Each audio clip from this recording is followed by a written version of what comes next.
సమీరా ఛానల్ని సబ్స్క్రైబ్ చేయండి. ఎప్పటికప్పుడు అప్డేట్ కోసం బెల్ మీద క్లిక్ చేయండి.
ప్రైవేట్ టీచర్ల ఐక్యత, ప్రైవేట్ టీచర్ల ఐక్యత, జై టీపీటీఎఫ్. ప్రైవేట్ టీచర్లకు జీతాలు, యాజమాన్యాలు ప్రైవేట్ టీచర్లకు 6 నెలల నుంచి జీతాలు, ప్రైవేట్ టీచర్ల ఐక్యత, ఈఎస్ఐ పిఎఫ్ ప్రైవేట్ టీచర్లకు వెంటనే. నమస్తే అండి, నా పేరు టి ప్రవీణ్ చంద్ర, జగిత్యాల జిల్లా టీపీటీఎఫ్ జనరల్ సెక్రటరీ. ఈరోజు రాష్ట్ర అధ్యక్షుడు మా షబ్బీర్ అలీ గారి ప్రకటన మేరకు అన్ని జిల్లాలలో డిఓ ఆఫీసుల దగ్గర మేము ఈరోజు సెప్టెంబర్ 5 ఉపాధ్యాయుల దినోత్సవం సందర్భంగా మేము బ్లాక్ డేగా జరుపుకోవాలని నిర్ణయించుకొని ఈరోజు అందరము కరోనా టైం కాబట్టి అందరము ఎవరికి కూడా ఉపాధి లేక ఎన్నో ఇబ్బందులు పడుతూ మేము ఈరోజు గవర్నమెంట్ కానీ ఏ యాజమాన్యాలు కానీ విద్యావేత్తలు కానీ ఎంతో మంది మా గురించి అస్సలే ఆలోచించట్లేదు. ముఖ్యంగా యాజమాన్యాలు మాకు 6 నెలల నుండి జీతాలు ఇయ్యక ఎంతోమంది టీచర్లు ఈ రోజున నడి రోడ్డు మీద కూరగాయలు కానీ ఏదో ఇతరత్ర వ్యాపారాలు చేసుకుంటూ చెప్పులు అమ్ముకుంటూ ఎన్నో రకాలుగా బాధలతో వాళ్ళు దుఃఖాన్ని దిగమింగుకొని 6 నెలల నుండి జీతాలు లేకుండా యాజమాన్యాలు చెల్లించకుండా ఇబ్బంది పెడుతూ ఉంటే వాళ్ళు చేయొచ్చిన పని వీళ్ళని బట్టి చేసుకుంటూ చాలామంది టీచర్లు ఇంట్లోనే ఉండి వాళ్ళు ఎవరికి చెప్పుకోవాలో ఎవరికి చెప్తే సమస్య పరిష్కారంతో తెలియక వాళ్ళ ఇంట్లో కూర్చొని చాలా ఇబ్బందులు పడుతున్నారు. ఎందుకంటే ఉపాధ్యాయ వృత్తిలో మేము ఉన్నాము. గత కొన్ని ఏళ్ళ నుంచి మేము ఈ టీచర్ వృత్తిని నమ్ముకొని కొన్నేళ్ల నుంచి యాజమాన్యాలు మేము ఎంతో కాలం నుండి వాళ్ళ దగ్గర పనిచేస్తే మా శ్రమ దోపిడి మా అన్ని రకాలుగా మా ఎనర్జీ అంతా ఎంతోమంది మేధావులు ఉన్నారు మా టీచర్లో, ప్రైవేట్ టీచర్ లోపల. వాళ్ళు ఎన్నో ఏళ్ళ నుంచి వాళ్ళు వాళ్ళ కింద బానిసలుగా పనిచేస్తూ ఈరోజు వాళ్ళు కోట్లు గడించి కనీసం ఈ కరోనా టైంలో ఒక 6 నెలల జీతాలు. ఎందుకు చెప్తున్నానంటే పోయిన సంవత్సరము చూసుకుంటే మార్చిలో మనం రాష్ట్ర ప్రభుత్వం ఏదైతే లాక్డౌన్ విధించి మార్చిలో మేము స్కూల్స్ వాళ్ళు బంద్ చేస్తే మేము సిలబస్ అప్పటికి చాలామంది టీచర్లు మాలో అకాడమిక్ ఇయర్ సిలబస్ మొత్తం కంప్లీట్ చేసినాయని కూడా యాజమాన్యాలు కనీసం ఏప్రిల్ మే జీతాలు కూడా చెల్లించలేదు. ఇప్పుడు మళ్ళీ స్టార్ట్ అయింది విద్యా సంవత్సరము, మాకు 4 నెలల నుంచి జీతాలు లేవు. మేము ఎక్కడికి పోవాలి, ఎవరి దగ్గరికి పోవాలి?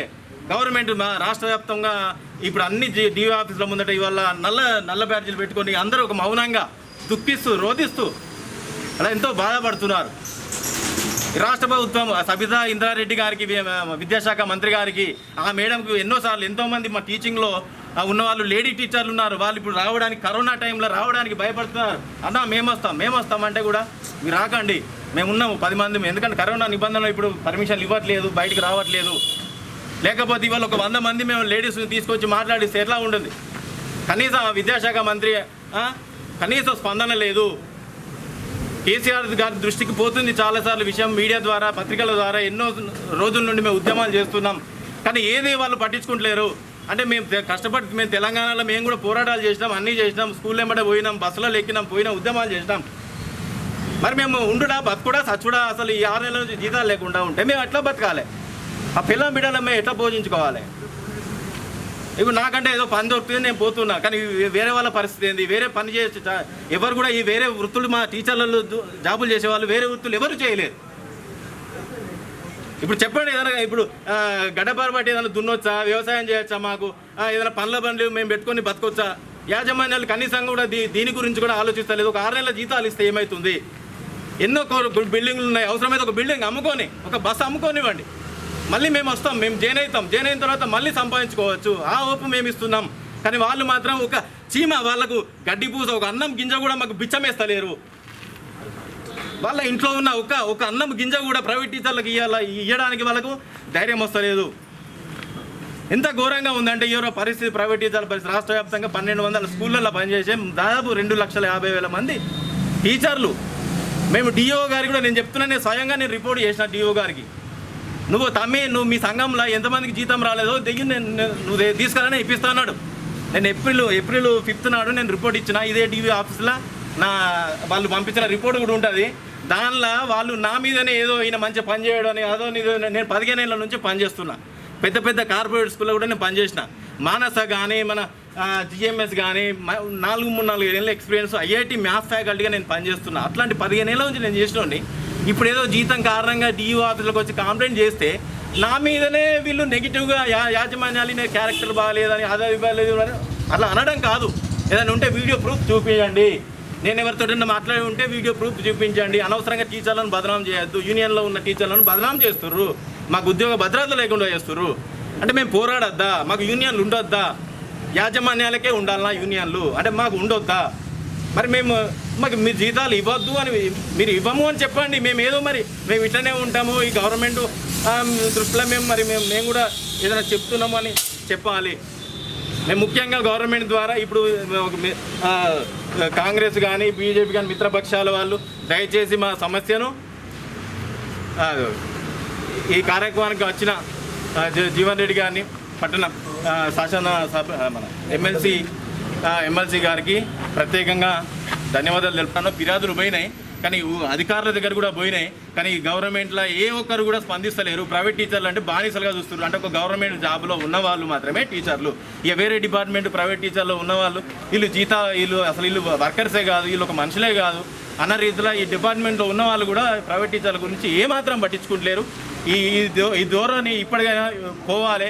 కొద్దిగా ప్రైవేట్ టీచర్ల మేము కూడా ఉన్నామని గుర్తించి దయచేసి సమస్యను ప్రభుత్వం దృష్టికి తీసుకుపోయి మాకు జీతాలు యాజమాన్యాలు ఇచ్చేటట్టుగా మేము మళ్ళీ పునఃప్రారంభం అయిన తర్వాత మేము మళ్ళీ విధులకు హాజరై మా యొక్క ఎవరైతే లాస్ట్ ఇయర్ పనిచేసిన టీచర్లు అందరూ ఉన్నారో వాళ్ళని మళ్ళీ యథావిధిగా నెక్స్ట్ ఇయర్ కరోనా తర్వాత స్టార్ట్ కాగానే మళ్ళీ యథావిధిగా ఎవరిని ఉద్యోగుల నుండి తీసేయకుండా మాకు ఉద్యోగ భద్రత, ఈఎస్ఐ, పిఎఫ్ కానీ ఈ గవర్నమెంట్కు వాళ్ళ ద్వారా ఇచ్చేటట్టుగా మేము జీవన్ రెడ్డి ద్వారా మేము వాళ్ళు రిక్వెస్ట్ చేస్తున్నాము. వాళ్ళు ఖచ్చితంగా మాట్లాడి మాకు జీతాలు ఇప్పించి యాజమాన్యంతో గవర్నమెంట్ మా ద్వారా ఇన్ఫర్మేషన్ పంపించి ఇప్పించాలని మేము కోరుకుంటున్నాం. జై టీపీటీఎఫ్. జై. 5th సెప్టెంబర్ గురు పూజ దినోత్సవం, ఉపాధ్యాయ దినోత్సవం సందర్భంగా వాస్తవంగా ఈ కోవిడ్-19 మహమ్మారితో విద్యా వ్యవస్థ యావత్తు కుంటుపడిపోవటం, అటు ప్రభుత్వ పరంగా కానీ ప్రైవేట్ పరంగా కానీ విద్యాలయాలు ప్రత్యక్ష బోధన ఆరంభించుకోలేకపోవటం, చివరికి ఏదైతున్నదో ఆన్లైన్ ద్వారా బోధన చేపట్టాలని చెప్పని ప్రభుత్వం నిర్ణయించిన సందర్భంగా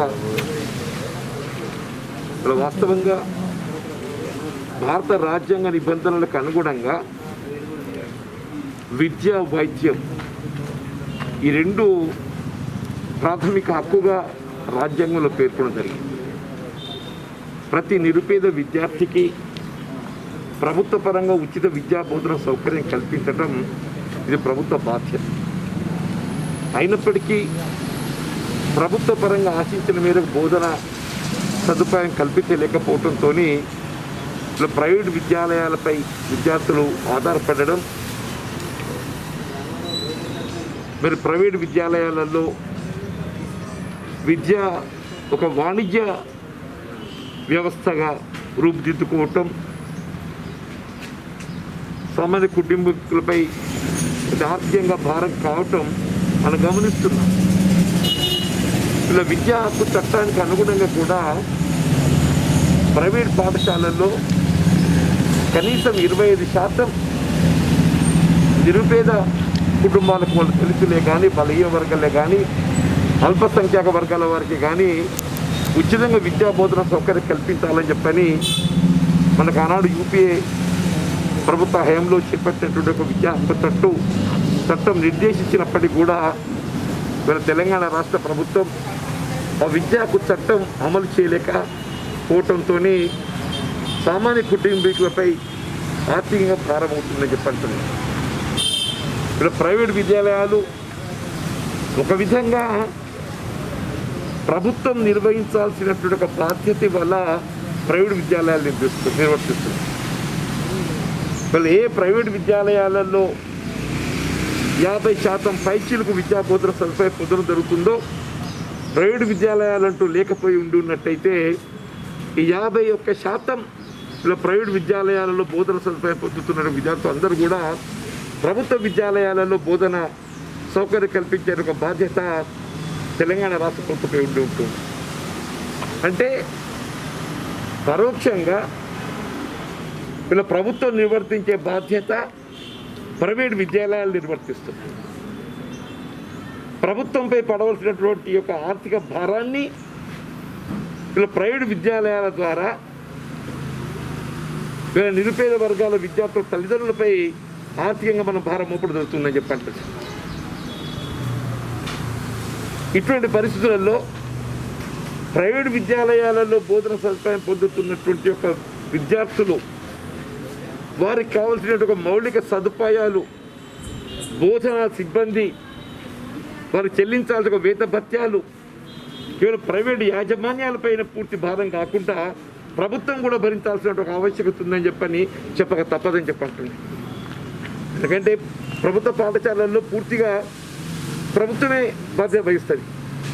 ఇక్కడ ప్రభుత్వం నిర్వర్తించాల్సిన ఒక బాధ్యత ప్రైవేట్ యాజమాన్యాలు, ప్రైవేట్ విద్యాలయాలు నిర్వహిస్తున్నాయి. కాబట్టి ప్రైవేట్ విద్యాలయాలలో కల్పించేటటువంటి మౌలిక వసతులు, బోధనా సిబ్బంది, బోధనేతర సిబ్బంది, వాళ్ళు చెల్లించాల్సిన వేతనాలు కూడా ఏదైతున్నదో ప్రభుత్వం కొత్త మేరకైనా ఆ బాధ్యత నిర్వర్తించాల్సిన ఆవశ్యకత ఉందని చెప్పక తప్పదంటుంది. ఇలా వాస్తవంగా సామాన్య ప్రజానీకం వీళ్ళు ప్రభుత్వ పాఠశాలలో విశ్వాసం సన్నగిల్లి ప్రైవేట్ విద్యాలయాల వైపు మొగ్గు చూపుతున్నారు. కారణం మనం ఆశించినటువంటి ఒక విద్యా సాంద్రత ప్రభుత్వ పాఠశాలలో పొందలేకపోతున్నామనే ఒక భావనతోని మరి ప్రైవేట్ విద్యాలయాల వైపు మొక్కుతున్నాం. అటువంటిప్పుడు ప్రైవేట్ విద్యాలయాల బోధనకు సంబంధించి ప్రభుత్వం తీసుకోవాల్సిన ఒక బాధ్యత ప్రభుత్వాన్ని గుర్తు చేయడం తప్పనిసరిగా చెప్పక తప్పదు. ఇక్కడ వాస్తవంగా నాడు తెలంగాణ రాష్ట్ర ఏర్పాటు ఉద్యమంలో కానీ, ఉద్యమం తదుపరి కానీ, తెలంగాణ రాష్ట్ర ఏర్పాటుతో నిరుద్యోగ యువత విద్యార్థులు వారు మెరుగైనటువంటి బోధన వసతితో పాటుగా, బోధన సౌకర్యాలతో పాటుగా మరి ఉపాధి అవకాశాలు కూడా మెరుగవుతాయని చెప్పి భావించడం జరిగింది. కానీ దురదృష్టం ఏంటంటే తెలంగాణ రాష్ట్రం ఏర్పడినటువంటి యొక్క ఈ 6 సంవత్సరాల కాలంలో మీరు అదనంగా ఉపాధి అవకాశాలు కల్పించిన మాట దేవుడు పక్కన పెట్టండి, కనీసం ఉన్నటువంటి ఖాళీలను కూడా భర్తీ చేయలేకపోవటం. వీళ్ళు ప్రభుత్వ పాఠశాలల్లో దాదాపు 20,000 పోస్టులు ఖాళీ ఉన్నామని చెప్పని స్వయంగా గౌరవ ముఖ్యమంత్రి గారు మొట్టమొదటి శాసనసభ సమావేశాలు పేర్కొనడం జరిగింది. ఇంతవరకు ఆ ఖాళీలుగానే కొనసాగటం. ఇవ్వాలని కూడా ప్రభుత్వ పాఠశాలల్లో 16,000 మంది బోధకులు ఇవాళ ఈ పార్ట్ టైం బోధకులుగా మరి మనం గమనిస్తున్నామని చెప్పంటున్నాయి. అంటే అవన్నీ ఖాళీలుగా ఉన్నట్టు మనకు ఉదాహరణగా మనకు కనబడుతుందని చెప్పంటున్నాయి. విద్యా వాలంటీర్స్, ఎక్కడెక్కడ విద్యా వాలంటీర్స్ బోధన సౌకర్యం కల్పిస్తుండ్రో అవన్నీ ఖాళీలుగా మనం గుర్తిస్తున్నాం. కాబట్టి ఈ ప్రభుత్వ పాఠశాలల్లో ఆ ఖాళీలన్నీ భర్తీ చేసే బాధ్యత ప్రభుత్వంపై ఉంటుంది.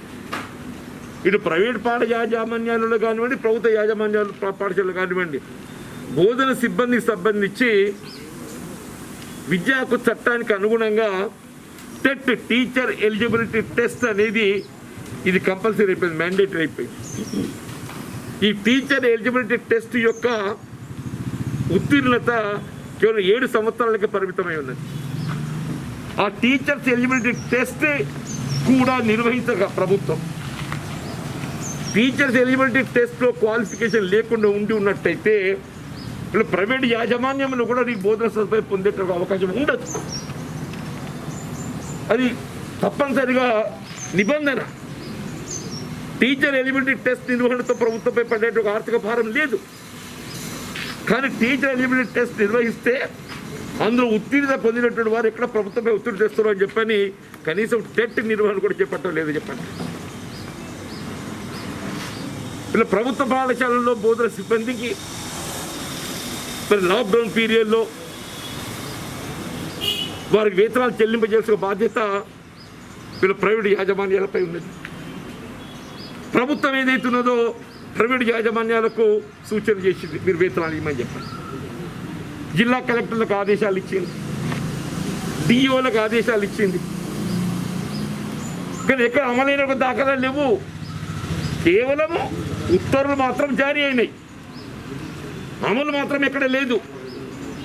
నేను స్వయంగా జగిత్యాల జిల్లాకు సంబంధించి జిల్లా కలెక్టర్ గారికి నివేదించిన ప్రైవేట్ యాజమాన్యాలలో ఉన్నట్టుగా బోధనా సిబ్బందికి లాక్డౌన్ పీరియడ్లో వేతనాలు చెల్లింపు చేయాలని చెప్పారు.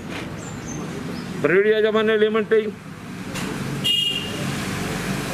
మాకు ఫీజులే వసూలు చేయొద్దంటున్నారు, మాకు రావాల్సిన ఫీజులు రాకుంటే మేము ఇక్కడికి వెళ్తామని చెప్పట్రా. ప్రభుత్వం ఒక ఉచిత సలహా అనేది ఇచ్చేసింది, మీరు వేతనాలు చెల్లించమని చెప్పాను. ప్రైవేట్ యాజమాన్యాలు ఏమంటాయి, మాకు పాఠశాల నిర్వహణ కొనసాగటం లేదు, మాకు రావాల్సిన విద్యార్థి ఫీజులు రావటం లేదు. వాస్తవంగా ప్రభుత్వం ఏదైతుందో ఈ ప్రైవేట్ పాఠశాలలో ఉన్న బోధనా సిబ్బందికి ఈ గ్యాప్ పీరియడ్ ఏదైతే ఉంటుందో between March to June, April May 2 మాసాలు ఏదైతే గ్యాప్ పీరియడ్ ఉంటుందో వారికి వేతనం చెల్లించారు. ప్రైవేట్ యాజమాన్యం చెల్లిస్తలేవు, మేము వాళ్ళ సేవలు పొందలేకపోతున్నాం కాబట్టి చెల్లిస్తలేమని చెప్పండి. ఆ 2 మాసాలు వాళ్ళు ఇతరత్ర ఎక్కడ కూడా ఉద్యోగం చేసే అవకాశం లేదు. ఈ 2 మాసాలు ఏదైతుందో వాళ్ళు మళ్ళీ ఈ విధుల నిర్వహణ కొరకు రావాల్సి ఉంటుంది తప్ప వాళ్ళు ఎక్కడికి పోలేదు. కాబట్టి ఈ మధ్య గ్యాప్ పీరియడ్ 2 మాసాలకు సంబంధించి కూడా వాళ్ళు పూర్తి స్థాయిలో వాళ్ళ వేతనం అందింపజేసే విధంగా ప్రభుత్వం ఒక 50%, పాఠశాల యాజమాన్యం ఒక 50%. ఒక 20,000 రూపాయలు వేతనం ఉంటే 10,000 రూపాయలు ప్రభుత్వం చెల్లించే విధంగా, 10,000 రూపాయలు ఏదైతుందో ఆ పాఠశాల యాజమాన్యం చెల్లించే విధంగా ప్రభుత్వం నిబంధనలు చెప్పుకోవాలని చెప్పారు. అప్పుడు మాత్రమే ఏదైతుందో ఖచ్చితంగా ఈ గ్యాప్ పీరియడ్లో కూడా మన వేతనాలు కల్పించడం అవకాశం ఉంటుంది. కేవలం యాజమాన్యాల మీద భారం పెడతామని చెప్పంటే కూడా సాధ్యమైన పనిగా లేదని చెప్పండి. ఈ మాట ఎందుకు చెప్పాల్సి వస్తుందంటే మీరు ప్రభుత్వ పరంగా నిర్వర్తించే ఒక బాధ్యత మీరు నిర్వర్తిస్తున్నారు కాబట్టి ప్రభుత్వం కూడా ఆర్థికంగా దీన్ని భారం మోసేటటువంటి ఒక ఆవశ్యకత ఉందని చెప్పండి. వీళ్ళకి ఏ విధంగా రిటైర్మెంట్ బెనిఫిట్స్ లేవు. వాళ్ళ 55 సంవత్సరాలు గడిచిన తదుపరి ఏదైతుందో వాళ్ళ యవ్వనం జీవితం అంతా ఏదైతే గడిచిపోతుంది. వృద్ధాప్యానికి వచ్చిన తర్వాత వాళ్ళు అవుట్ ఆఫ్ సర్వీస్ అయిపోతుంది. వాళ్ళు రిటైర్మెంట్ బెనిఫిట్ లేదు.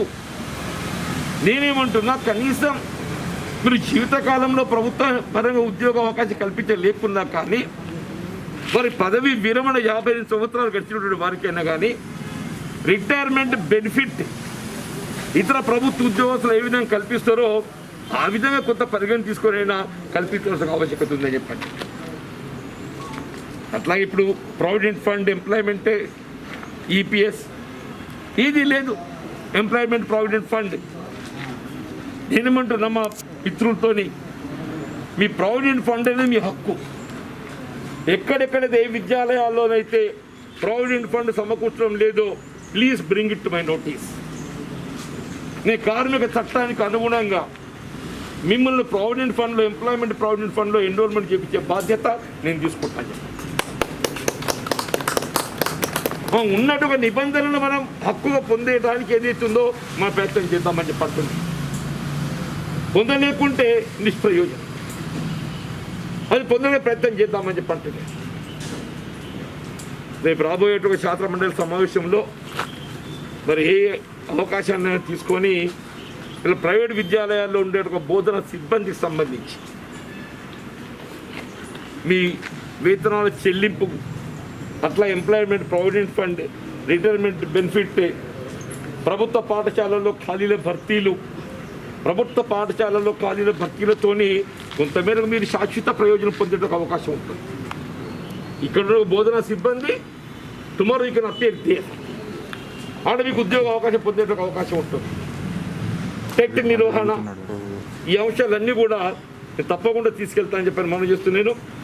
ముఖ్యంగా ఈరోజు మీరు గురు పూజ దినోత్సవం పురస్కరించుకొని మరి ప్రైవేట్ పాఠశాల యాజమాన్యాలలో ఉన్నట్టు బోధనా సిబ్బంది మీకు ఈ లాక్డౌన్ పీరియడ్లో రావాల్సిన వేతనం లభించక మీరు ఎదుర్కొంటే ఒక ఆర్థిక ఇబ్బంది. వాస్తవంగా అంటే నేను స్వయంగా గమనిస్తున్నా ఫర్ లాస్ట్ 4-5 months ఈ కాంట్రాక్ట్ అవుట్సోర్సింగ్ వ్యవస్థలో విధులు నిర్వర్తించేటటువంటి ఒక సోదర ఉద్యోగస్తులు మరి లాక్డౌన్ పీరియడ్లో వారి విధుల నుండి తొలగించడంతో ఎంప్లాయ్మెంట్ గ్యారంటీ స్కీమ్ ద్వారా దినసరి కూలీ పోతున్నారు. బాగుంటుంది. మనకు కొంత కష్టతరమైన పనే కావచ్చు కాక అయినా మరి కుటుంబానికి గడుపుకోవడానికి కొరకు రోజుగా 200 రూపాయలు కూలీ పొందడానికి ఈవెన్ ఎంప్లాయ్మెంట్ గ్యారంటీ స్కీమ్లో కూడా ఉపాధి పొందుతున్నటువంటి మన పార్ట్ టైం మీ టీచర్సే కానివ్వండి, విద్యా వాలంటీర్సే కానివ్వండి, కాంట్రాక్ట్ అవుట్సోర్సింగ్ వ్యవస్థలో సేవలు అందిస్తున్నటువంటి సోదరులే కానివ్వండి, all of you are going. కాబట్టి ఏదైతుందో తప్పకుండా మీ సమస్య పరిష్కారం కొరకు సమస్య లేవెత్తొద్దని చెప్పి అంటున్నాం. ముఖ్యంగా ఈరోజు దివ్యాంగులు కూడా ఈరోజు ఉదయమే నా దృష్టికి రావడం జరిగింది. మరొకసారి మనకు రాజ్యాంగ నిబంధన 5%, ఉన్నదో 3%, 5% అమలు చేయాలని చెప్పి తలపెట్టింది.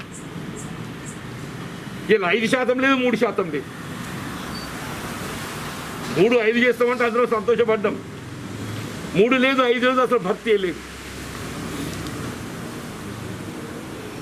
ఇవాళ మీరు ప్రభుత్వ పరంగా ఉద్యోగ కల్పనలో ఏదైతుందో ఈ నిబంధన మనం హక్కు పొందే అవకాశం ఉంది.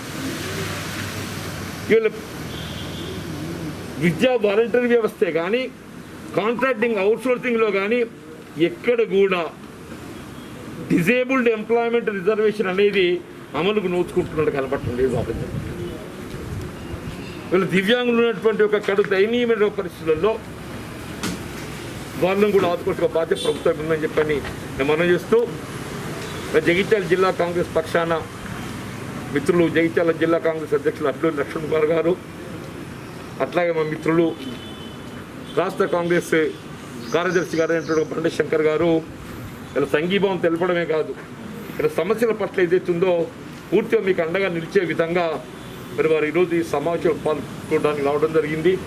నేను వారికి కూడా హృదయపూర్వకంగా ధన్యవాదాలు చెప్తున్నాను.